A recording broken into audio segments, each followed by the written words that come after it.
Yes, I can. Can you Oh, hear me? wonderful. We will go ahead and get started. Everyone, thanks for joining us this morning for GIM Grand Rounds. I am very excited to introduce Dr. Aimee Bernard, who will be presenting Translating Medicine Science Communication as a clinical and academic tool. I've seen different versions of this talk in the past, and trust me, we are in for a treat this morning. Dr. Bernard is really not just a campus or local expert on science communication, but I'd say at minimum a regional, if not national expert in this topic. Dr. Bernard's an associate professor in the Department of Immunology and Microbiology at the University of Colorado. She's a dedicated educator and serves as the immunology content director for the undergraduate medical curriculum, teaching across multiple programs on the CU Anschutz Medical Campus. In recognition of her excellence in teaching, she's received the Chancellor's Teaching Recognition Award for the School of Medicine in May of 24. Dr. Bernard is also deeply committed to the science communication and co-directs the Colorado Clinical and Translational Science Institute's Communicating Your Science to the Public program. She is currently working to establish a comprehensive science communication initiative that spans the entire campus.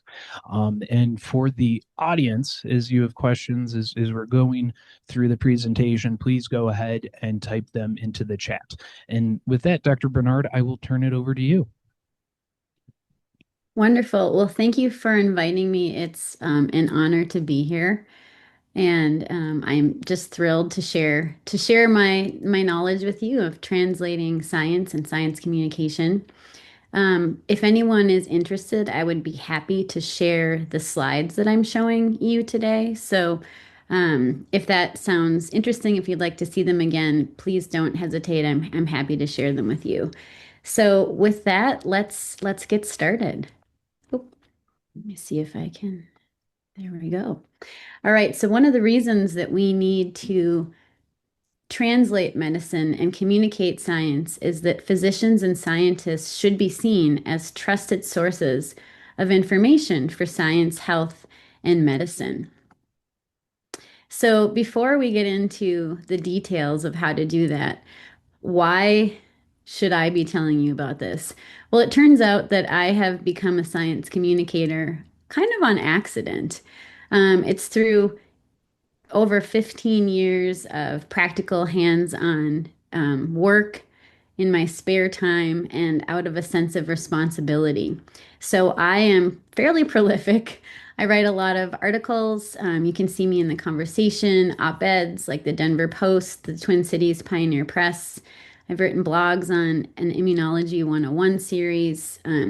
I have been on multiple podcasts. I'm an unpaid volunteer member of the Unbiased Science team. I contribute some immunology content. And then if you want to find me on social media, my handle is at Fun Size Immune Ninja. If you're not seeing me in person, I am fun size. I am child sized compared to a lot of my kids' friends. They started calling me fun size when they were starting to get taller than me at age like 10, 11, and 12. So, anyways, I do a lot of science communication in my spare time because I think it's really, really important. So, thank you. All right. So, as an educator, I of course have to have learning objectives for what we're talking about today. So, these are the three, and we'll walk through all three of them individually. And the second one, as a bonus, we're going to have a little bit of interactive, hands-on experience for those of you that are listening, where I'm going to actually ask you to participate. So, that's something to look forward to. Okay, so the first one, describe the strategic value of science communication in clinical practice and academic advancement. So let's get into it. We have entered a new world. And what you're noticing here on this picture, this visual, is that there is a lot of digital or electronic communication. And you'll notice that a lot of people here are on their phones. And what there was a Pew Research study recently where over half, it was approximately 54% of adults over 18, get their news, and I put news in quotes, from social media. So we've entered a new world where social media is and just being seen as where people are getting their information. They're connected to social media all the time. And physicians and scientists are becoming less and less trusted sources of information. And we're starting to see wellness influencers take over as trusted sources of information. So, this new world is this digital social media online world that we have entered. For a little bit more background on that, this comes from this slide. I have taken some of this information from Caitlin Jetelina. She runs Your Local Epidemiologist, which is a big science communication platform now that was started by her during the pandemic. So, because we've entered a new world, what does this have to do with science, medicine, and public health? Well, in the last couple of years, since the election in particular, there have been shock waves that have been felt throughout the fields of science, medicine, and public health. There's a general loss of trust in institutions and that changing information landscape that's fueled by things like the television, but more so like social media, as well as friends and family. So, how we navigate this new world is going to matter quite a bit starting now and moving forward. So, it's time for scientists and physicians and public health experts to become more proactive. And we need to meet people where they are. We need to meet them on social media and in podcasts and places where they're interacting. So, we can overcome this. We can work together through thoughtful and clear communication. Our biggest challenge is going to be fighting for the truth. There's a lot of misleading information. This is coming from a variety of sources, and this is causing people in the general public to have questions. And some of what they're reading has negative impact and has been decreasing the trust in science. So us becoming proactive and getting out there and having our perspectives and our voices and our information and expertise shared with people is going to be very important. This comes from a physician who was commenting on it's a Substack is a blog post. I write a lot on Substack, and Unbiased Science is a platform that I contribute immunology content to quite regularly. And I just wanted to pull out this comment from a physician. He said that in his practice, many families are seeming to not care about data and they're much more invested in what someone's experience is, especially if it's someone that they know and trust, like a neighbor. So if a neighbor says their child was diagnosed with autism after vaccines, they conclude that that's a causal relationship, and no amount of data or stats can change their opinion. So we've entered this kind of new phase, and just a totally different language. And the scientific community needs to start understanding that pushing studies and data at people won't stick. We need to make different connections. So I thought that this comment was very insightful and is something that a lot of people have been mentioning. So, as far as most of you in the audience as physicians, what can you do within your practice to make a difference? I mean, obviously, as people with expertise, people who went into this profession because you care for people and you want people to be healthy and safe and you want to do the best for them, it seems like it should be obvious that you would be a trusted source. But that just seems to be in these recent times declining based on a lot of what's happening in social media and with wellness influencers. So, science communication in primary care is ongoing. As you all know, you have repeated opportunities to build trust. You can reinforce scientific concepts and health information over time. This allows for layered communication, so you can introduce complex ideas gradually and revisit them as your patients come back to you, or maybe they communicate via email or messaging. But this allows for continued conversation, which most of you are likely doing already, but just acknowledge this as something that will help you to rebuild and gain trust in those that maybe aren't giving that to you right away. We need to build a bridge to science and beliefs. So patients are likely to accept scientific information from someone they know. Hopefully, that will be you as physicians. However, we're seeing that this is becoming more and more friends, family, neighbors, some, anecdotal stories, things like that. So you can use relationships to gently challenge some of this misleading information and to guide the patients back towards evidence-based decision. You'll notice that I'm using the term misleading information. Another term that's used commonly is myth. It turns out that when people in the general public hear the word misinformation, which is fairly commonly used, it kind of raises red flags and makes them feel uncomfortable. So, misinformation, people are starting to shift towards misleading information or myths because misinformation seems to be somewhat of a trigger word for some people who are already on a little bit defensive. Another thing you can do is leverage the long game. I'm sure most of you do this already, but you're not necessarily winning a conversation in one visit. So, this is something that, again, would be layered over time. Um, I think most physicians use motivational interviewing and then building education over time. And then also, obviously, being intentional about how you communicate and build trust and improve outcomes over time. It's likely that most of you in the audience and of you listening are already doing this, but just having this now written down and acknowledging these steps that you are already likely already taking are working. Okay, so why should you engage in science communication? And I mean, not just with your patients, I mean, obviously your patients, but also beyond, like the general public, neighbors, friends, friends of friends. Uh, there are a lot of reasons why we need to do this. One of them would be just to connect with people in our communities. Not everyone knows scientists or physicians or public health experts, so making those connections and making you like a real person can be really valuable. We want to become a trusted source of science and medical and public health information within our communities. And if they get to know us, and no, like a face to medicine and science, it just makes it more relatable and personal.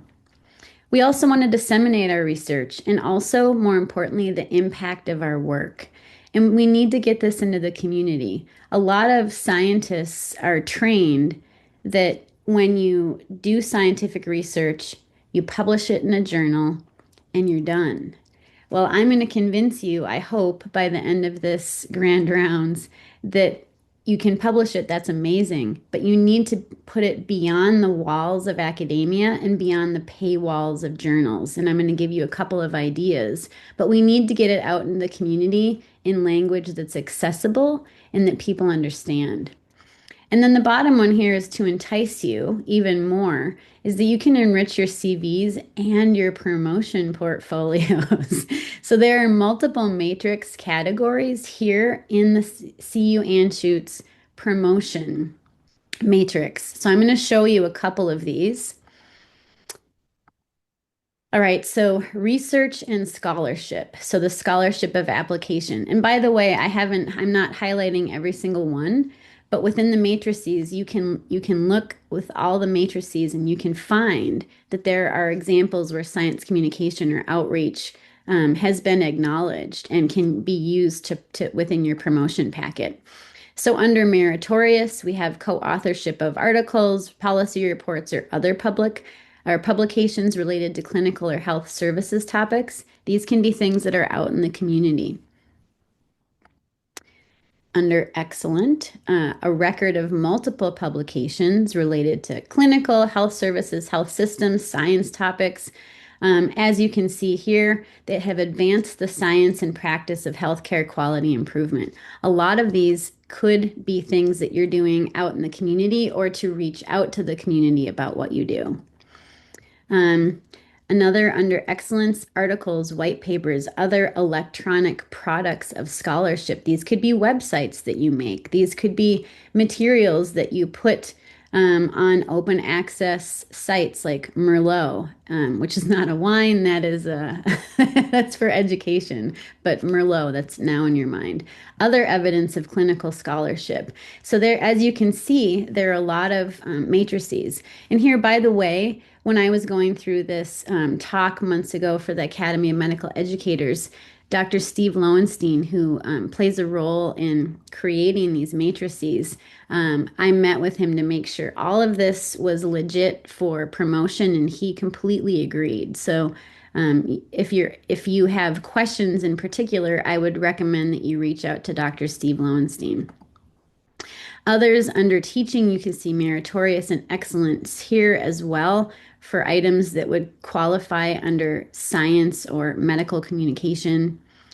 Clinical activity, you can see that there are some under meritorious and excellence as well that would count as science or medical communication.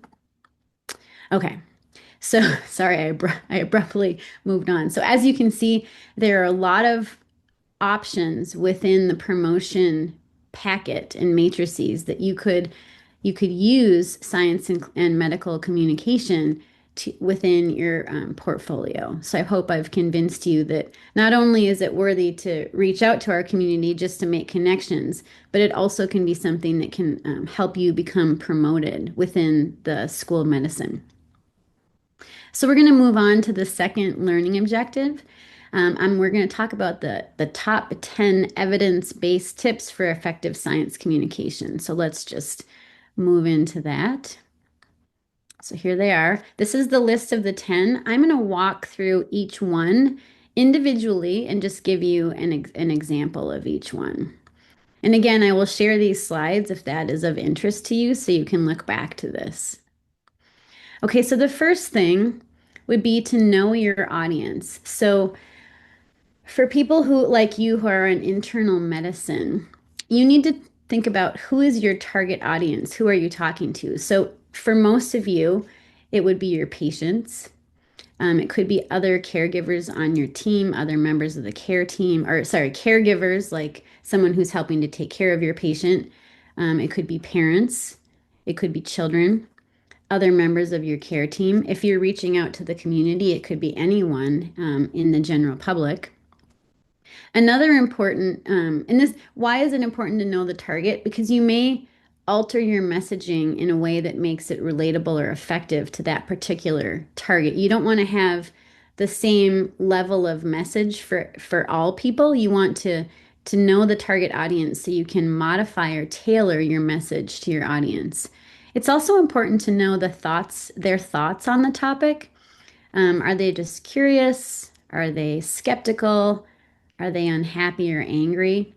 I, just as an example here, I testify at the Colorado State Capitol, usually 2 to 3 times a year, in support of pro-science or pro-vaccine legislation, or conversely, in opposition to things that would weaken public health. And I go in knowing that a lot of the people that are sitting in the room listening to me are going to be very unhappy and angry with me being pro-science or pro-vaccine. So I will tailor my message so that it will resonate not only with the representatives that are listening to me, the senators and state representatives, but also the people in the audience. So knowing thoughts on the topic is also important for that target audience. Identifying your goals is also important. Are you talking to people because you're trying to build trust, like maybe a neighbor? Are you trying to raise awareness? Are you answering questions? Are you influencing policy? So that's if you're, testifying or going to the Colorado Board of Health. Are you encouraging change? Have you written an article, an op-ed in the Denver Post trying to encourage change? So identifying your goals of communication will also help you to tailor your message to be as effective as possible. Another bit of information or another tip here is to start with the most important information.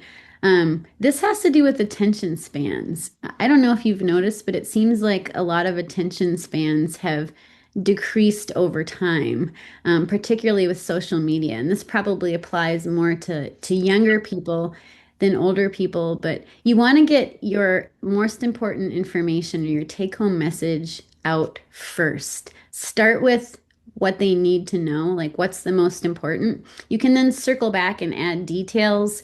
Um, Talk about it with a little bit more detail and then circle back to the main message. But you want to get it out there first so they know exactly, what is the most important. And people like to know what's in it for them. Like what is the most important take home message or key finding and what is in it for them? Why should they listen to you? Why is it important? So if you start with that, you often hook their attention and then you can add some of the details, some of the finer details as you're speaking. But everybody wants to know before you start speaking, why should they listen to you? So start with the take home message or key findings and why they should listen to you first, that hook. Another thing that I like for all of us to think about is the framing of the message. So this is kind of refining the message in a way that's the easiest to accept. Of course, you're not bending the truth. It's still going to be a truthful message, but you're framing it in a way that's going to be the easiest to accept. And I'm going to give you it's an example from the public health realm. So an example is the HPV vaccine. This message is most successful when delivered as cancer prevention, instead of the prevention of a sexually transmitted infection. Both of these things are true, but one is more acceptable to parents of young children because pediatricians are suggesting this vaccine starting at age 9 for boys and girls. And a lot of parents know that HPV is a sexually transmitted infection. And hearing that you think a pediatrician thinks that a child should get a vaccine against HPV at such a young age can sometimes cause those parents to question. But really, the message is this is long-term cancer prevention. It's preventing um, cancer. It's not just cervical cancer. Everyone has a throat, neck. So for boys and girls, HPV causes neck and throat cancer. All the genital areas are affected, whether you're a boy or a girl. So this is the most successful message. All of these things are true. It does prevent a sexually transmitted infection, but long term, it is cancer prevention. So framing the message is something to also think about when you're talking to people. Avoiding jargon. You all have been trained, very highly trained for years and years. We know that as we train in grad school or medical school, we are expected to know and use the jargon. Jargon is concise, it's efficient, it allows me to have a conversation with a colleague in 1 minute as opposed to having to explain all of the terminology in 5 minutes. So we know it's concise and it's efficient, and it's embedded in our way of speaking and our way of thinking. But we need to understand that the general public does not know most of the words that we use on a daily basis. So communicating using easy to understand language is incredibly important. So I often ask, um, or when I'm training people in science communication, I ask them to test their explanations on colleagues, friends, family members, people who are not experts in their same realm. So to test your explanations, and you need to communicate in easy to understand ways without jargon. If you get feedback from your neighbor that, your trusted neighbor that you're asking for feedback, to be honest, if you get feedback that they didn't understand half of what you said, you have more work to do. And up in the corner here is Winnie the Pooh. Um, when you use the word talkative, but then when you use the word loquacious. So a lot of people know what the word talkative is, or most, but not very many would know loquacious. And you can see that he looks a little bit more pretentious because he's wearing a tux. And then even more so, what I'm going to show you next is a word that nobody wants to be called if they are communicating with the general public. Nobody wants to be called a sesquipedalian. This is someone that overuses big words. So, like a philosophy professor or chemistry textbook, you don't want to be called that by the general public. So, I would avoid the S being called the S word as much as possible by communicating without jargon in easy to understand language. Okay, be relatable. This is a big tip. This is very important. One of the most important tips. I actually have a couple of slides on this, so we'll go over this in a little bit more detail. But being relatable is really important. And one of the ways you can do that is to use analogies or stories that make science accessible and personable. So I'm going to give you an example of an analogy. I love analogies. I actually have a research project on analogies for teaching and learning immunology with a couple of med students. So I have an affinity for analogies, but one that I gave during the pandemic, I was giving a lot of seminars on Zoom, and I was struggling to tell people about how COVID vaccines reduced death and harm, but didn't always prevent infection. So I came up with seatbelts. So COVID vaccines are like seatbelts. They may not prevent the crash or the infection, but they do prevent serious injury and death. So most people will not go to the hospital. They will not have serious injury. They still may get infected, but it will be much less serious than if they were. And this analogy landed pretty well, I think, with most of the people I was talking to. And then you can see my homemade graphic here. It is a screenshot of a teddy bear wearing wearing a seatbelt, and I've just kind of put a little vaccine on top. So I know I will not quit my day job and become a graphic designer. Another way that you can be relatable is to tell stories to people. So, authentic stories. So, I often tell this to my students. The reason why I decided to pursue a PhD in immunology was because my mom was diagnosed with type 1 diabetes when I was young. She got it older. She was in her 30s. So, juvenile diabetes came on for her in her 30s.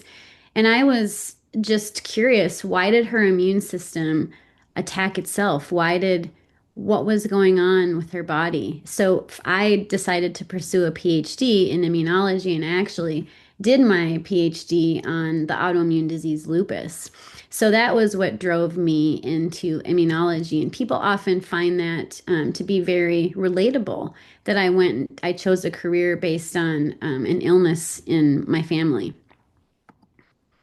Um, and this is just an example. You can see here, this is a TED Talk. It's a beautiful story of how he shares his science. And he studies, if you were to watch this video, the wood frog, which actually freezes solid in the winter and thaws and is still alive in the spring. So I would encourage you to watch that as a really good example of how to connect through story. I know my story about my mom's diagnosis is probably not as exciting as the wood frog freezing and thawing every year. This is also very important, but I think as MDs, this is something that you are likely, it's very well ingrained in you. I would say in the PhDs, not as much, but you need to be empathetic. You need to put yourself in the shoes of the person you're talking to. So when I talk to people about vaccines, which I do all the time, a talking point that I have or things that I do to show that I am listening and that I'm empathetic is say things like, well, I can understand why you have questions about vaccines. You want to make the best decisions for yourself and your family, and you want to make sure you understand the risks and benefits before vaccinating. Um, and I would have those same questions if I was not an immunologist and that was not my area of expertise. And then this part you probably do as well as physicians, but this is really important for scientists to understand is we have to ask for permission. Let me share what I know about vaccines with you. So asking for permission makes it become a one-to-one, face-to-face, equal to equal conversation. It's not where I am telling you what I know and you're just listening. It becomes a conversation when I ask for permission and ask to share what I know. So I'll often say, is it okay if I share with you what I know about vaccines? I'm a mom of twins, I'm an immunologist, and I've studied the immune system and vaccines for over 20 years. And most of the time, people will appreciate that I've asked for their permission and they will agree to having a conversation with me.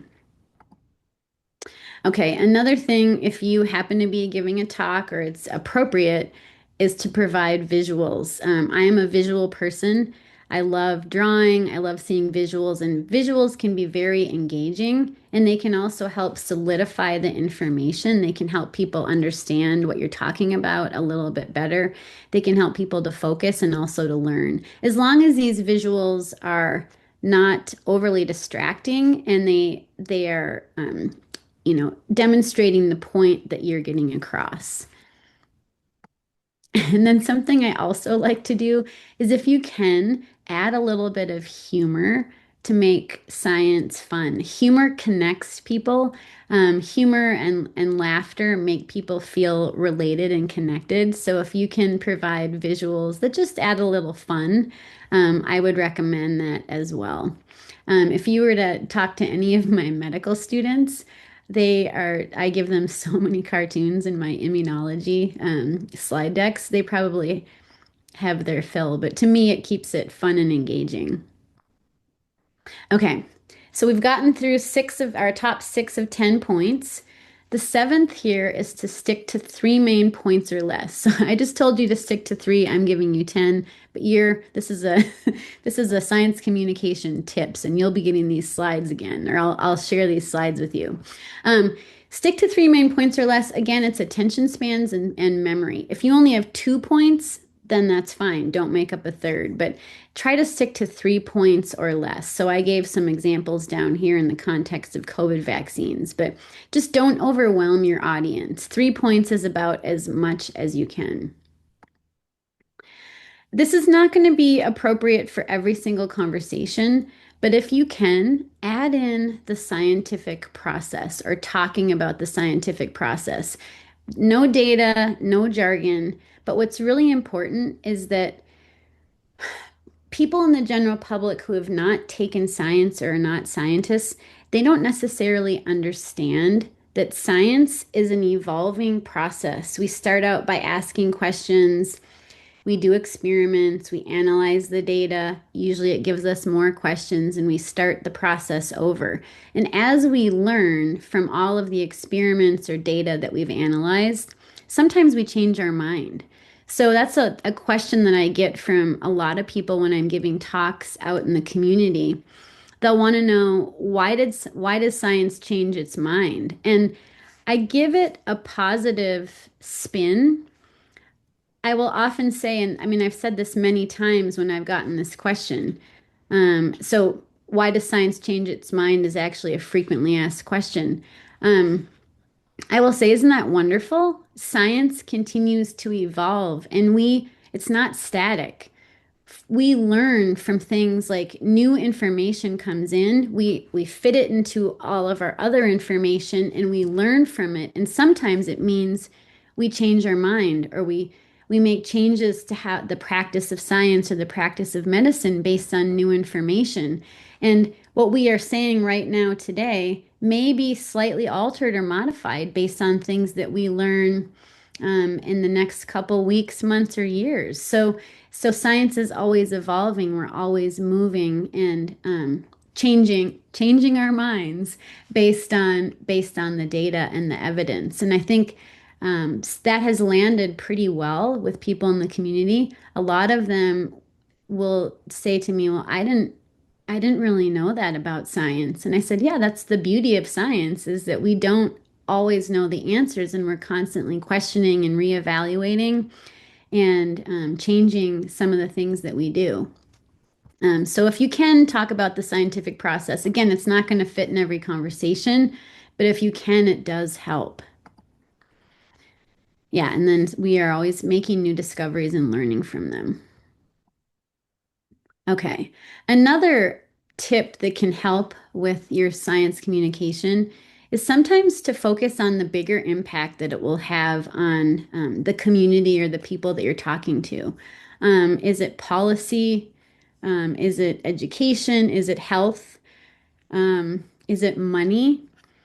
One of the things that I will talk about when I'm being asked about the COVID vaccine in particular, or the flu vaccine, those seem to be the two I'm getting the most questions about. Um, I will say, I get them every year. These viruses are changing and evolving, so we need to be protected against the most updated version that's circulating. And I'm doing that because I want to protect myself as well as the people around me. I also don't want to miss any work. I don't want my kids will get vaccinated because I don't want them to miss school. I don't want to have to stay home. So there's some of the financial and health, saving money, saving missed days from work or school. So sometimes that will have pretty good impact on the individuals who you're speaking with. So I would say if you can just focus on some of the bigger impact that it may have on them. That would also kind of be tied in with some of these earlier goals of, let's see, I just realized I didn't have my laser pointer on this whole time. I am so sorry. I just added it right now. Focusing on the bigger impact could also go along with identifying goals. This would be the way that you would communicate what people are wanting to hear, what's best for them. Okay, and the last one, everybody needs to get ready. This is the interactive bit.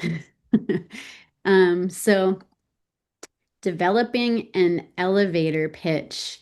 As you can see from the elevator picture here, this would be where you are talking about your research or your work or the role that you have, whatever topic of interest, and you're developing it in a short, concise, like under a minute pitch to someone that you are riding an elevator with. I mean, of course, the elevator pitch is not only confined to the elevator, but we just use this as kind of like, that you're going from floor 1 to floor 10. Let's say it's about a minute. You should develop that elevator pitch. So these are tips for an effective elevator pitch. So you can probably see where this is going, this interactive portion. For the elevator pitch, you should know your audience, so who you're talking to. Is it a patient? Is it a caregiver? Is it your neighbor? You're going to want to start with a strong hook. So, what's in it for them? Why should they listen to you? What is it that you do that's impactful? You're going to want to keep it brief, under a minute. 30 seconds is probably about as short as you'd want to go, but a minute, minute and a half on the far end. You're going to want to be clear and concise. You're going to want to stay on point. You're going to want to highlight the value or the impact of what you do. And you can end with a purpose. This could be a call to action. This could be getting people excited or enthusiastic about what you're doing. So these are some of the tips here. This is an example of an elevator pitch. So I am in the co-director of the Communicating Your Science to the Public program with the CCTSI. And Wendy Meyer, who's the other co-director, she's a communication expert. She and I ran a training session on science communication for the leadership of CCTSI. So the question we had posed to the group is, what is the Colorado Clinical and Translational Sciences Institute, or the CCTSI, and what impact does it make? And this is an example from Matthew DeCamp, who has agreed to letting us use this as an example. So he said, think of the CCTSI like the electrical grid that powers new medical advances to improve health for people and communities. Just like electricity powers all the room in your house, the CCTSI powers medical research by supporting creative young researchers, funding innovative ideas, and providing resources that can support all types of research from the lab to the clinic. All of this happens in partnership with people and communities here in Colorado to help ensure what we do at the CCTSI delivers what people want and need. And like the power in your house, it's at its best when you know you can depend on it being there. Think of the CCTSI as the electrical grid that powers new medical advances to improve the health of people and communities across Colorado. And then, because we thought this was such a good example, we made a visual for him. So here you can see the grid behind health innovation. So just kind of incorporated all those elements. Um, and this is something actually the CCTSI is going to I think, put in some of their brochures and things like that. So that was just an example. I know everybody in the audience, including myself, like to see examples of things before we are asked to make one. But we are going to get active right now. And it's going to be on your honor because I can't see you. But let's take a few minutes. I have my phone on. We're going to take 2 to 3 minutes and I'm going to ask you to write on your computer, your phone, paper, if you want to go old school, to create a 1 minute overview of the work that you do. And this is going to be for a colleague or division head. So this one, you are welcome to use jargon. So I have my phone here. I'm gonna say we're gonna give you 2 minutes here to work on this.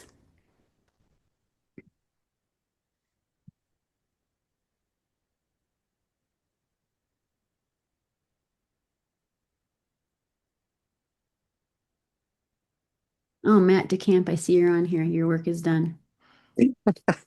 Thanks for the shout out. I appreciate it. I'm glad it's going to good use too. You can just sit back.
Okay, I know that that was not enough time, but the idea here is to get you started. But before we have anyone kind of share, I'm going to have you take what you've made for your colleague or division head,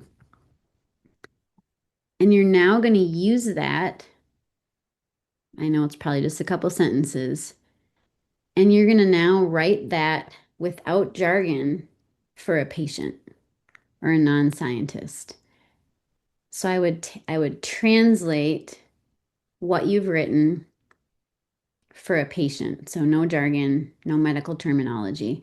And let's take another 2 minutes and then since we're getting close to time, we're going to move on after that.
All right. Again, I apologize. I know it is not long enough. This workshop would need to be just a little, this seminar would need to be a little bit longer to make sure you had all the time. But what I want to do is I hope that this was at least a good start for you to think about writing that elevator pitch if you haven't before. The easiest way to do it is to start with jargon because that's what we're comfortable with, and then taking that and translating it into jargon-free, more accessible language. So that's typically the way that I will start to write my science communication. So if anybody wants to share, come off of Zoom, what were or, um, take yourself or unmute. What did you do differently when you were writing for a patient versus a colleague?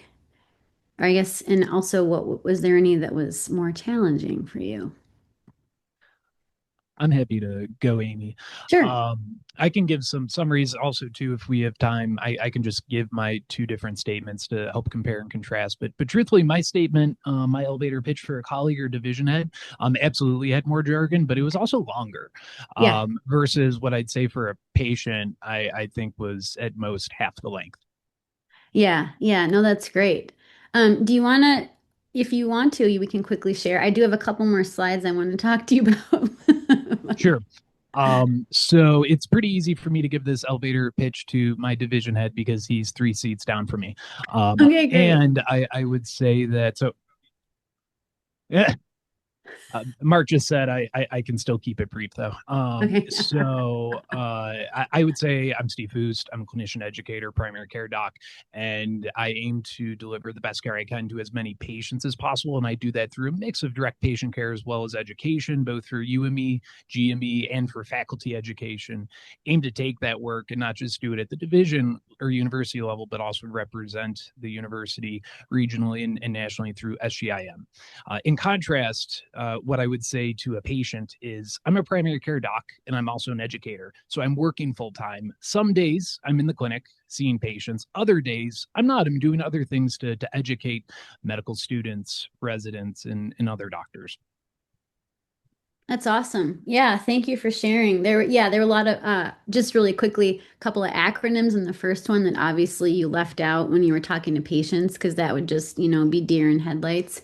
And I like the fact that you talked about, what you did on some days versus others because I think that would help communicate just the variety of the different things that you do. So thank you for sharing. I appreciate.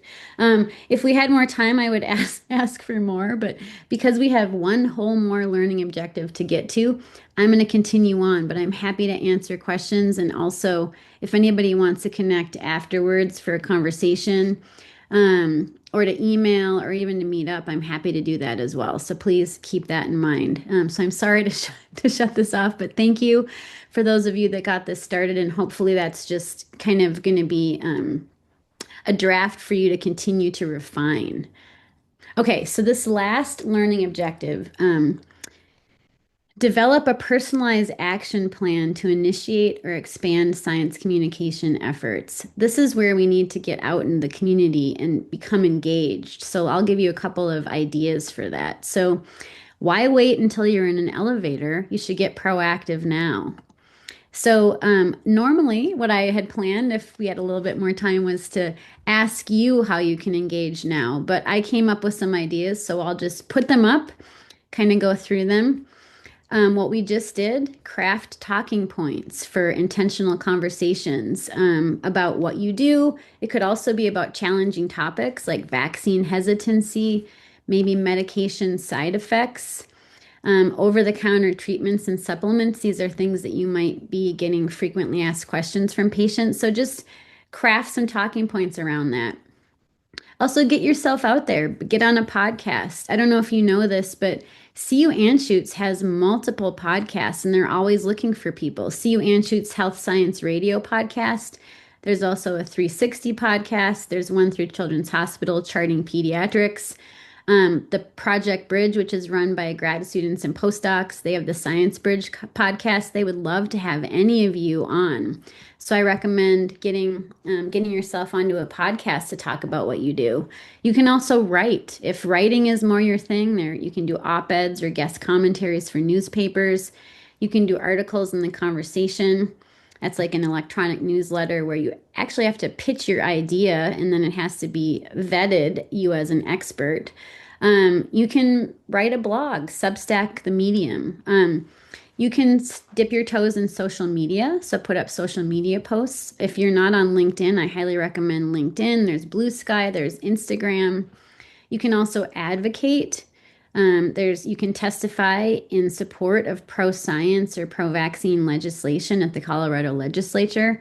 You would need to talk to Neil Krause first in his office. I always have to do that because you are representing yourself, and you have to very clearly communicate that this is you and not your employer, unless, of course, it's something that they've given you permission to do so. So those are a couple of things. Other ideas that I have here. Um, I would recommend that you don't think that your science is out there until you've shared it with the general public. So it has to be beyond the walls of academia and beyond the paywalls of journals. So I actually work with scientists across campus to help them write up their research in accessible, jargon-free ways.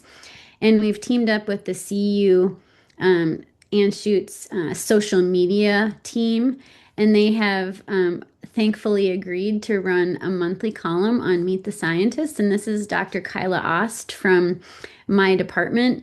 And the CU Anschutz Today e-newsletter goes out to 14,000 people, and at least one third are not CU employees or connected to us. So they're actually community members. So I would encourage you to share your science in understandable ways with the community. So this CU Anschutz Today newsletter is a great way to get that out. And I'd be happy to work with any of you to write up your science if you'd like. Another thing that you can do that I did when I was writing up my promotion packet, I felt like it was a lot of work, like over 100 pages for just like 5 people to look at. So I decided to multitask my promotion packet and I made myself a website. I did it on Wix. It's easy, it's free, and I have all these different areas that I highlight. So I have an area for science communication.